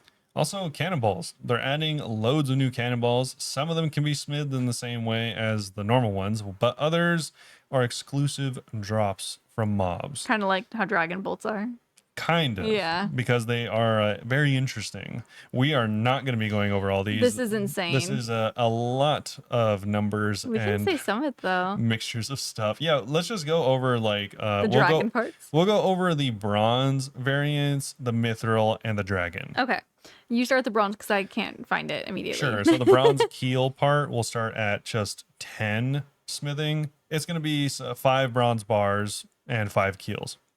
And the mithril is going to start at 56 smithing. That is 5 mithril bars combined with a large keel part. Yeah. And then lastly, dragon is going to be 94 smithing. Level 5. 94 smithing. So the highest smithing by far. It's not even close. And, well, I mean, I guess besides obviously rune armor, but who's counting that? 5 dragon sheets. Don't know what that is. Yeah. And then, that'll do 5 kills. For cannonballs, the bronze is level 5. And to make a chain shot, which is by an effect, you need 2 of these balls with 1 chain. And have a burn effect, you need 2 of these balls with 10 rubium splinters. I'm just going to say for all of the bind effects and for all the burn effects, they're always 2 balls plus the other things. Plus the other reagents, yeah. Mithril is going to be 55, and that is going to be the same thing. Dragon, it says NA, so I'm assuming these are just drops, the dragon cannonballs. I think the dragon is only a drop. If you want to do rune, that is 90, but you can still make the chain shot or the incendiary shot. You still just need to get the dragon or the dragon items to drop from an enemy first before you make it. It doesn't seem like it has any actual requirements to make the chain shot level wise. You can kind of just do it. Yeah, not mentioned here at least. Yeah, not mentioned here. And I'm guessing that'll be all for like naval combat, but we'll have to see. They don't really mention it. Mm-hmm. So improved cannonball smithing on Brittle Island, which requires 81 sailing. That's really high. There's a special furnace, almost not under the furnace of Dwarven make is much better at smithing cannonballs. This forge reduces the time it makes to smith 1 set of cannonballs from 8 ticks to 4 ticks. Half as much. That is crazy. So if you get that with the double cannonball, then you can actually do the double cannonball. It's technically like Well, you can make cannonballs like 4 times as fast, Yeah, right? 4 times as fast. Yeah. Wow. So the furnace will be located on a remote island, but very close to a docking port. With the help of your tele to boat spell, you can easily teleport to your bank of choice, then return in a snap. While you'll save time, you'll want to consider the rune cost of such an endeavor. Cannonballs with lower profit margins are unlikely to be worth your time. Yeah, but you're going to be using it Yeah, in exactly. fights. Yeah, I mean, if you're an iron, obviously doesn't matter. Yeah. But the eagle-eyed among you may have spotted that we've renamed cannonballs into steel cannonballs to avoid confusion. It makes Your boat sense. cannon is a nifty bit of hardware that can accept any cannonball, whereas your trusty dwarf multi-cannon only takes steel cannonballs. Or granite. Yeah, obviously. So they're just saying you can't load your cannon With that you're dragon doing Slayer with. cannonballs. Yeah, you can't use like Dragon Chain Shot in there or something. That's so funny. So the chain shot cannonballs have the same max hit as the corresponding basic cannonball and will stop your enemies in their tracks to boot. Incendiary cannonballs also deal the same max hit as their basic counterparts, but also apply a burn effect to the target. Yep. So that's pretty cool. You can, go and use all those. The rubium splinters you'll get from mining, and the chain shot, of course, you'll use a chain. I don't know where the hell the chain comes from. They didn't say that part. Yeah, I they saw. don't mention it, but yeah, so that's kind of cool. The next thing we're going to talk about is sailing is cannon, sailing or ranged base. I think this is cool. That's a good question. So cannons are one of the most exciting aspects of sailing, letting you engage at sea and even take pot shots at creatures ashore. An important question is surfaced about how they should function. Should they remain linked to your sailing, or should they instead utilize range skill? Yeah. Um, They have a little debate here. I guess so. Did you want to read this? I think. Yeah, because honestly, I don't know what to think. So, Okay. implications of this: with cannons able to target enemies on land, level 3 skillers can now train Slayer more easily by luring creatures close to the shore. But non-range monsters can be more easily safe spotted from boats. And that, not but. Yeah. Some existing precedents for this is that the existing dwarf multi relies on your range skill, which is already kind of weird. It's not its own skill. Cannons in Temporos and the Barbarian Assault, however, are not range based, meaning skillers already have cannon access without using ranged. Integration narrative. Making cannons range-based could seamlessly integrate sailing with an existing combat skill. Conversely, cannons are facilities aboard your ship. It makes sense that your skill in sailing would influence your accuracy and effectiveness while using one. Yeah. Also, this impacts metas by adding a new training method for skillers. This could open exciting gameplay options, just as Chambers of Xeric created fresh avenues for skill-based accounts. So, with that in mind, here is our plan. So, they want to keep sailing cannons sailing based. Accuracy and damage will remain determined by your sailing skill level. This maintains thematic consistency and allows us to stay true to what's already been communicated and tested. And also, they're going to explore new skill integrations in the future. For instance, magical cannons utilizing magic to shoot fireballs, What? or specialized ranged focus dwarven ship cannons could be exciting expansions. Oh, okay, I feel like those are good, like compromises. Be like, we'll have something range based in the future. Yeah, that's fine. Yeah, I'm okay with that. I thought this was the obvious choice. Yeah. Next is construction. Yep, construction. So that's how you're going to build your boat. Obviously, this will be used for not just the boat, but its facilities and its upgrades and all of the new planks as well. Yeah, so they have like a little list of like the planks and what they can make. I will say the lowest one, you can make a wood hull part at literally just level 1 construction with 5 planks. You can make a rosewood hull part at 84 construction with 5 rosewood planks. I kind of thought that'd be more high level for rosewood because you have to be like 92 farming. I thought you'd have to be higher level construction. Well, the farming's always higher. Is it? I guess so, huh? Yeah, because it has to be because level 1. Yeah, I think so. Yeah. But yeah, this is just how you're going to make different hole parts. You're going to use these. So you use like 5 holes to make a large hole part too. Yeah. It's kind of a lot. And if it's not clear, this whole time she has been saying hull. Hull. Hull. Yeah.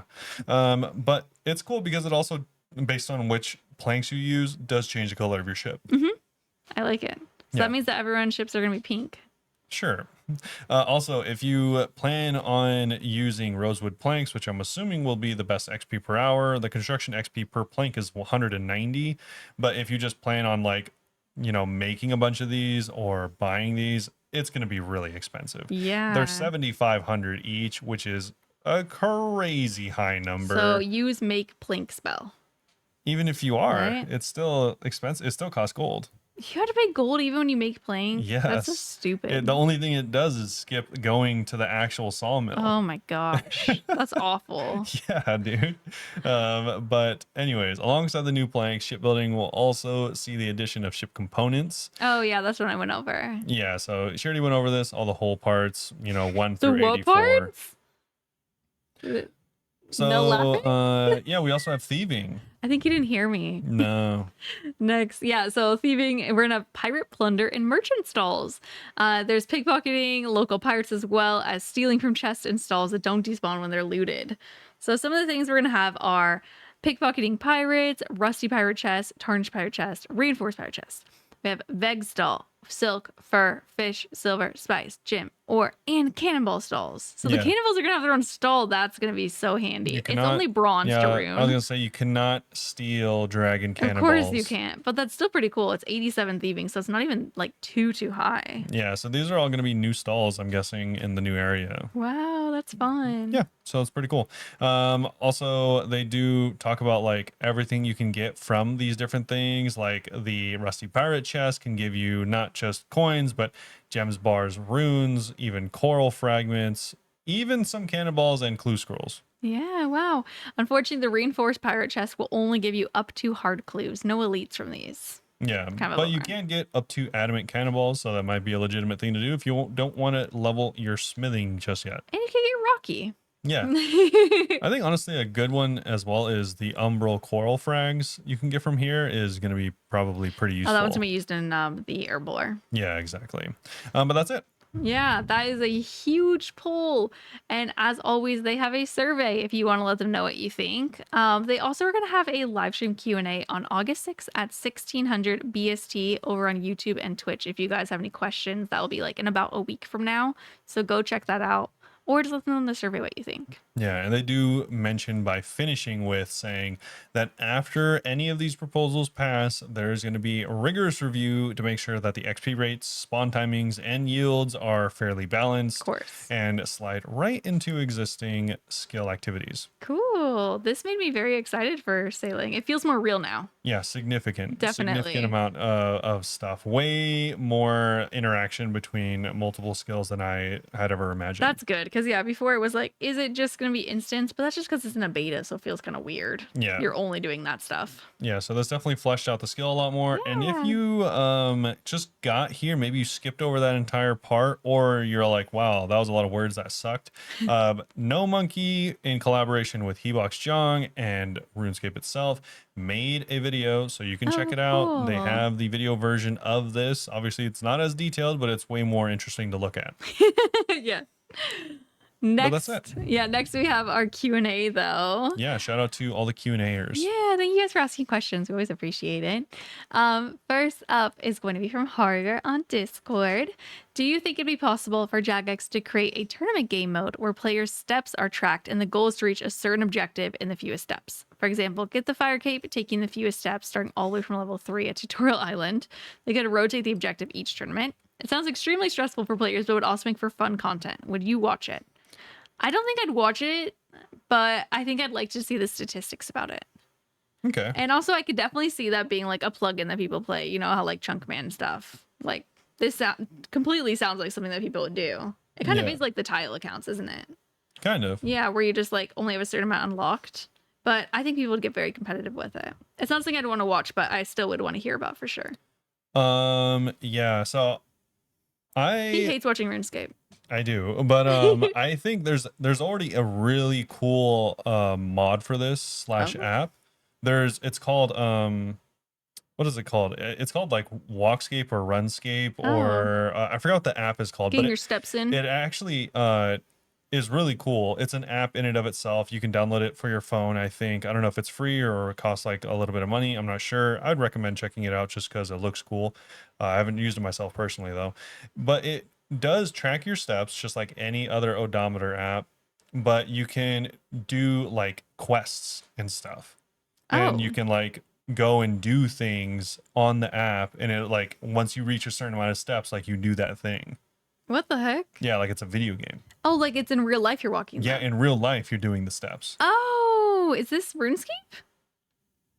You said it's connected to RuneScape? Yeah, no, it's like themed entirely around RuneScape. I thought you meant it was a plugin in RuneScape, so I didn't completely understand what you meant till the end. That's fun. No, yeah, like it's completely I want to based get that for my on breaks. RuneScape, but it's an odometer app that That tracks your seems like steps. it'd be so fun, like on your break time at work, to be like, Yeah. oh, what quest am I on? Yeah, so I don't know. The thing is, Wow. I think it might only have iOS support. I know it's just like one dude that's doing this as like a project. That's So, really fun. but I've seen it pop up a couple times in the past, and it looks cool. So I think if you did something like that with this, and you're all like, I think it'd be really funny to see someone like, skill specs. They're all like, oh, I need to go PvP this guy, but I need to go get this item first, and you just see him like running, just like covered in sweat because he has to like go get this item first. I think that'd be hilarious. Yeah, I looked it up, by the way. It's called Walkscape. If you want to have access right now, they have a Patreon, so you can start playing because it seems like it's in closed beta right now. Yeah. But I mean, you could start trying. It looks very cute. Oh, it looks super cool and just tracks you. I don't know. I love that because I like walking on my breaks. You obviously like walking on your breaks. Yeah. Whenever this is Is out, we that the could both one? get it. I mean, I'm assuming so, right? Is there multiple? I hope not. It's literally called Walkscape. Like what else? Yeah, and also on other stuff they say it's inspired by RuneScape and other MMOs. Yeah, that's definitely it. All That's right. fun. Yeah. Hopefully that's the correct one. Either way, Yeah, if not, this one also looks cool. I think it would be really cool, and I probably would watch it because it'd be funny to see like someone like Foe that I'm pretty sure is in like relatively good shape would probably assumedly do much better than other people that just never work out. Yeah, I've been sitting in my car a lot because it's getting hot, so I would not be doing the best right now. Yeah, like maybe On he would breaks. still lose because at the end of the day it's just RuneScape, but maybe he would have an advantage of better items. Yeah, that's funny. I like that. Yeah. How cool. I think that would be really cool. Next question is from Andrew. If you could add any weapon you want into the game, fictional or non-fictional, what would it be? If you could add any weapon. I know what it would be. I can't remember what it's called though. So do you have an answer while I look mine up? I don't really have any particular answer. That being said, I have always thought like spears are really cool, and I don't think there's any like good spears in the game, to be honest. Really? You don't think so? What's the good spear in the game? I'm thinking halberds. Yeah, exactly. Most people are thinking halberds, which are not spears. The only good spear in the game is what is it called? The one from Hydra. Oh, Or no, not from Hydra, from Zamrock Hosta? yeah, Zamrock That's a Hosta. Hosta. Is that the same? It's a basically. Hosta is practically a spear. But I mean, technically, if you're going by that, there is no good spears. It's just a poison dragon spear. My thing is purely just because I love the reference. I immediately thought of it whenever you asked, is the Slayer scythe from Buffy the Vampire Slayer. One half of it is like an axe and the other half has a Slayer stake. And Okay. it's cool. And I've always like wanted a tattoo of it. I think it's really sick.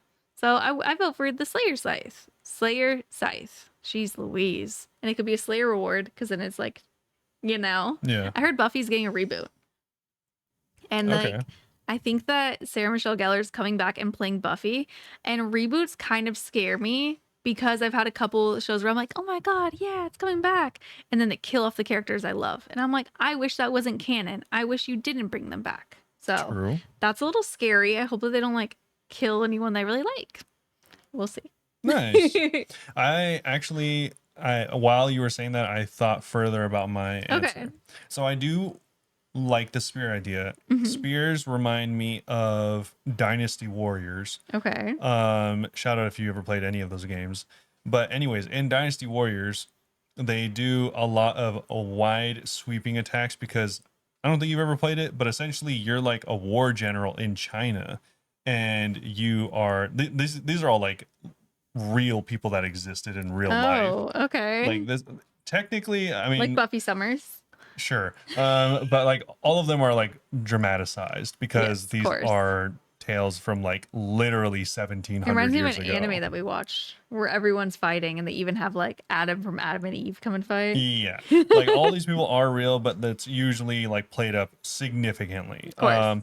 But anyways, like they're generals and they'll fight waves and waves of hundreds and hundreds of enemies because they're just the generals. The best. But anyways, so to that end, I think it'd be cool to have a spear that could have like a flourish attack that goes around the player, which I think would be cool because we don't have any like AoE style skills like that besides Yeah. like the Dragon 2H. That is kind of cool, actually. And I was thinking you could like add tech into it, like if it knocks an enemy into an object like a wall or a boulder or something, it like deals additional damage or stuns them or something. Yeah.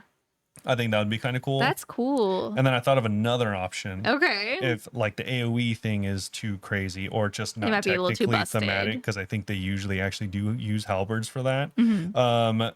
You could do like more of like a piercing special attack. Yeah. And I was thinking like many rapid jabs, which is how like if you look at like Chinese performing arts, they use a red feather tipped spear Oh. in order to in part of their like performance, like it's part of their dance. Oh, okay. Something like that. And they do like rapid spear attacks. Yeah. So I was thinking you could do that, and then like a mechanic that we don't have in the game, which might be interesting, is like ways to like choose which attacks that you can like either mitigate in some way from a boss. Mm-hmm. We have ways to make you do more damage, but we don't have ways to make bosses deal less. Other than just like protection purse. Yeah, exactly. So I was thinking potentially the multi-rapid stabs could easily lend itself to staggering the boss, making it skip an attack rotation. Oh, that's interesting. We don't really have anything It would like just that. be one. So it's like Yeah. if the boss maybe has like a really hard hitting or one shot ability, obviously there would be some caveats where it just doesn't work. Yeah. Then the boss would like get staggered, maybe take a knee if it's like Akka or something. And There's then, so many bosses that can do this to us, but we can't do to them. yeah. And then it gets up and resumes the fight. I kind of like that. It's kind of interesting. Yeah. I mean, it would be extremely niche, so I don't know how well it'd be used, but But it's like kind of a cool idea that's something we don't have. yeah. Yeah. Yeah. I think that'd be kind of cool. I like that. Next up is Matt on Discord. I know it's a very minor detail, but do you think it'd be cool if OSRS had mini hospitals where you wake up once you die instead of spawning in the middle of the courtyard in Lumbridge, for example? The hospital room can be in the basement of Lumbridge Castle or Faldor Castle, and when you spawn there, the NPC says something like, "Oh, I'm glad you're awake. We didn't think you'd make it." I don't know if I want this in the game, but I like it because they literally do that in Stardew Valley. If you die, they're like, "Oh, thank goodness we saved you just in time," and Well, you you wake pass up in the out. hospital. Yeah, you pass out. Yeah. You die. And then there's always an NPC being like, "Oh, thank God." And then you wake up in the hospital. Yeah. It's really cute. So, I mean, I like it for that reason, but I also like the whole nostalgic, like RuneScape falling and dying, respawning. I feel like that's like iconic to OSRS. Yeah, I think it would be cool if, thematically that would make sense. Like you go and meet death and then you wake up and they're like, "Oh, you," and There's all a dream. you're like, "Oh, I met death." And they're like, "Wow, that's a crazy dream. Well, here's the bill." And it's your death coffer. Yeah. Wait, that's funny. That actually makes sense too. Yeah, that'd be funny. Also, I think it would be cool. I think it would be cool because it reminds me of Pokemon. Oh, that's the same thing in Pokemon, right? Because in Pokemon, well, not when you die necessarily, but like in game When you pass out, like in currently, Stardew? there's no way to like heal yourself besides pools. And the pools, while they are thematic, is kind of like, kind of lame. Not a especially hospital. especially early on. You don't. Well, before you didn't use pools. I guess technically you do now. But the only one is the one in the PvP area Oh. in Ferox, right? Beside your house. Is it? It Yeah. might be. So it's like that would be cool if there's other places to heal yourself because there's literally only one in the game that I know You go to of. the hospital. So you can like stop in because like in Pokemon, whenever your Pokemon are like messed up and / passed out, you go to the Poke Center and you put them in like a little thing and they get healed. That's cute. So, and it's kind of cool. I liked it because one, there's like people there talking, you can progress quests there, but it's kind of like a little congregation center because everyone, Yeah, like the GE. yeah, like everyone takes damage. Yeah, that's cute. So I could see us if you had having like a something mini like that. hospital, that'd be kind of cool. I like it. Yeah. Last question is from RS Schools. If you were a bug, which question inspired by Grounded, what bug would you want to be, assuming you'd live a long life? Yeah. And then, wait, that's not RuneScape related. I don't know if it breaks code. So you're actually No, it doesn't. banned. Yeah, it doesn't. Oh, we're not on the same page here. We'll discuss. Yeah, so Grounded 2, for anyone that doesn't know, Grounded is like kind of like Minecraft, You're but shrunk down bug size. I would reference Honey, I Shrunk the Kids, but I'm sure anyone that's not 35 years old doesn't know what that is. You might never actually watch that movie. Exactly. I'm 30 and I barely watched it. So, anyways, this game is based on you getting shrunk down in the backyard, and now you're having to fight ants that are the same size as you, essentially. I've played for like an hour. It The was second fun, one but came out. You can build bases and attack spiders and stuff like that, so it's kind of cool. yeah, we were playing four of us, and then they were waiting to progress the story for me, and then they decided to just progress the story and replay it again whenever I want to, because I've been very into RuneScape lately. Yeah. Creepily into RuneScape. The what would you pick? I was torn because my first thought was like a June bug because they're so goofy, Yeah. but they're blind, I think. Or they have really bad I think so. eyesight. No, I and think they are. I already have bad eyesight. Like at It's dinner, the 1-to-1. it's equal.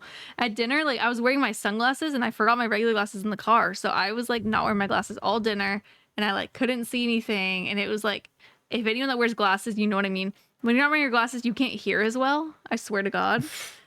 Yo. I was telling one of She's the blind people. in the ears.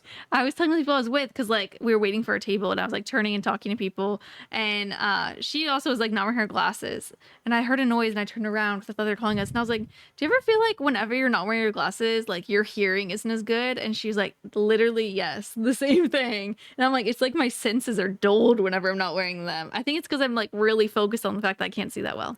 So not a June bug. No. I think a Buzzlebee could be fun. Just a bee. Yeah, just a little bee because you're just like flying around flowers, hanging out. Damn. That or a dragonfly because you could fly around. That's cool. I mean, dragonflies do have incredibly high kill rates. They die?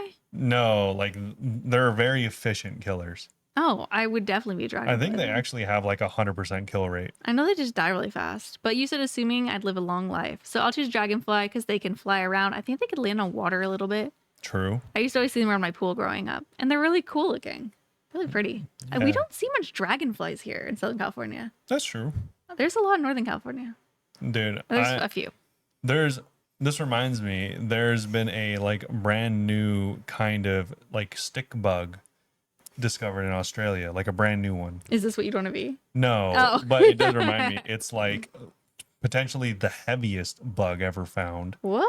It's just essentially think of like a giga stick bug. Like it's like Okay. 10 inches long. It's a huge bastard. Okay. It looks crazy. But anyways, that's not what I would want to be. It just Yeah. reminded me of that. Oh, it's huge. Because I saw this recently, I think it would be kind of cool to be, there's like a giga moth. Oh, moths are fun. But the thing is, this moth, I guess specifically only spawns in real life in like certain areas in North America, and it is giant and it's like red. Ooh, pretty. Yeah, and it only like goes out at night. It's like 12 inches, or no, sorry, it's like 8 inches wide. That's still not far off from 12 inches when it comes to a moth. It is a giant moth. So I think that'd be kind of cool. Or also, I do think like a praying mantis would be sick. Yeah. But you wouldn't be able to fly as much. The flying seems like it'd be really handy. That's why I chose a dragonfly as well, because they're fast. That's Zoom, zoom, true. zoom, zoom. Travel everywhere. Yeah, I'm sure there is like plenty of cool bugs that I'm not thinking of. Yeah, it's like that thing where people are like, what's your favorite movie? And you don't remember any movie. Yeah. I was gonna say frogs, but they're not insects. Why did I also think frogs for some reason too? Yeah. I don't know. I'm tired. Also, are like, I mean, I think spiders would kind of be like insane, yeah. but spiders kind of suck. I've been befriending a spider in the shower. Robert might have killed it on accident though. No, I told you it disappeared. But That- like spiders are actually kind of lame. I They, think like their It wouldn't be that lives. cool being one because like you should have seen this dude in the shower. Goofiest thing you've ever seen in your life. His little legs are like doop, The doop, doop, spider, doop, by the doop, way. boop. Robert. Yeah, I was like, He's in the shower climbing up the walls. That's sure. super scary. Yeah, that is weird. But No, I would want to be a dragonfly. That's my final answer. yeah, honestly, dragonfly is a pretty It's good good, answer. right? I feel good about Oh, that. you know what? I might choose like one of those giga wasps No, I just hate to be a them. menace. No, they're always just like walking, like what? Like they're just gonna like fight you for They're no scary. reason. You can hear them coming. No, I'd want to be a dragonfly, and I would just stay away from them, and they could stay away Yeah, from maybe me. I'll do a giga wasp. Oh God, I hate that. It's Because like scary. I could do a mantis, but like I think their mates eat their heads. You'd have to be a female mantis so you could eat their head. But they do have like cool like scythe arms, you know, Let's do swing, swing, swing, like swing. scyther. Those things are really cool. The moths are cool, but like they're kind of lame. Like they Mhm. look cool, but they're lame. I mean, they still fly. But you can only go Yeah. out at night. But so do wasps. Wasps kind of just do whatever they want. They're scary. Yeah, I don't like wasps. true. They're kind of I like bees. like the gangsters of the flying insects. Sure, they really are. Right after But dragonflies. yeah, let us know what bug you would like to be, and if you would still love your partner if they were a worm. Would you still live if I was a worm? Yeah, so if you enjoyed this episode and want to check out any of the other stuff we do, feel free to go to our socials. Our Twitter and TikTok are Bunebape OSRS. Our Twitch, YouTube, Instagram, Blue Sky, and Patreon are all Bunebape. I stream 4 days a week at twitch.tv/Bunebape, but not on Friday, August 1st, because we have family in town, so we're going to be hanging out with them. But yeah, thanks for listening. Ask us questions. Go follow us everywhere. Join our community. We do movie nights every Saturday night as well on discord.gg/Bunebape. All right, so thanks everyone for tuning in. Hopefully you all enjoyed it. And if you did, we'll see you all Very soon. Bye-bye. Bye-bye.